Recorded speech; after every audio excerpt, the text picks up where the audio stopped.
está na hora da nossa entrevista do dia aqui do Jornal Litoral. O tema de hoje é compulsão alimentar versus fome emocional. Para falar sobre o assunto, eu recebo aqui na bancada do JL a nutricionista Giovana Cano. Seja bem-vinda, Giovana. Tudo bom? Tudo bem. Maravilha.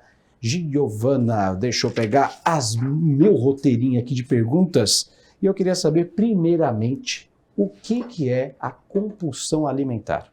Bom, compulsão alimentar são episódios, porque normalmente as pessoas acreditam que é só um episódio, mas são episódios de comer exagerado. Mais do que a nossa capacidade gástrica.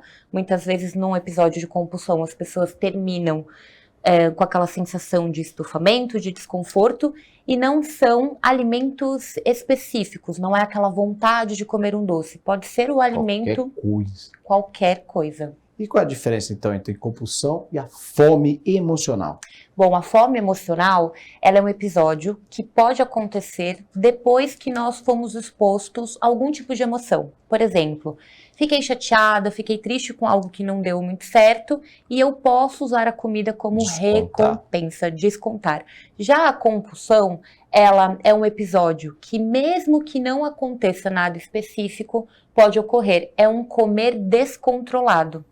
Tá, você pode dar algum sintoma para a pessoa ter essa compulsão alimentar? Bom, hoje em dia fala-se muito de compulsão e muitas pessoas se diagnosticam, né? Eu tenho compulsão alimentar. Para que nós tenhamos, para fechar esse diagnóstico, primeiro, é um médico, é um transtorno alimentar, então é um psiquiatra que faz o diagnóstico, mas o primeiro sinal desse transtorno é um comer exagerado 2 a 3 vezes na semana. E aquela coisa do não consigo parar, não sei porquê, não tenho a fome e é incontrolável. Não tem nem como distinguir, por exemplo, é um doce ou é salgado? Qualquer coisa? Qualquer coisa. Tem pessoas que no episódio de compulsão alimentar, quando não aguentam mais consumir um alimento, batem vários alimentos diferentes, doces com salgados em liquidificador, para tentar preencher um vazio. Sério que acontece isso? Acontece. Nossa, eu queria saber então, quais são as estratégias então, que podem ser usadas para gerenciar essa fome emocional e evitar a compulsão, né? Porque uma leva a outra, certo? Exatamente. Tudo pode começar com episódios de fome emocional e isso pode trazer a compulsão. Primeira coisa que a gente tem que pensar é em atividade física. Parece uma coisa boba, né? Porque, poxa vida, atividade física, mas ela ajuda na liberação de serotonina, que é um neurotransmissor que age diretamente no nosso cérebro e no nosso comportamento. Outra coisa interessante é não fazer dietas restritivas. Um dos grandes gatilhos para a compulsão alimentar e para esses episódios, para potencializar episódio de comer emocional, é justamente as restrições mal feitas. Toda restrição que não foi feita de forma adequada, ela pode gerar um processo compulsivo. Outra coisa muito importante, meditação.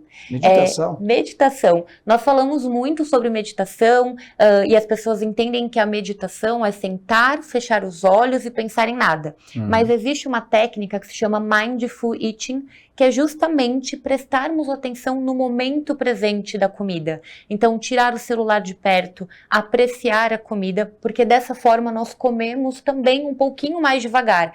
E aí o nosso cérebro consegue entender os sinais de fome e de saciedade de uma forma melhor.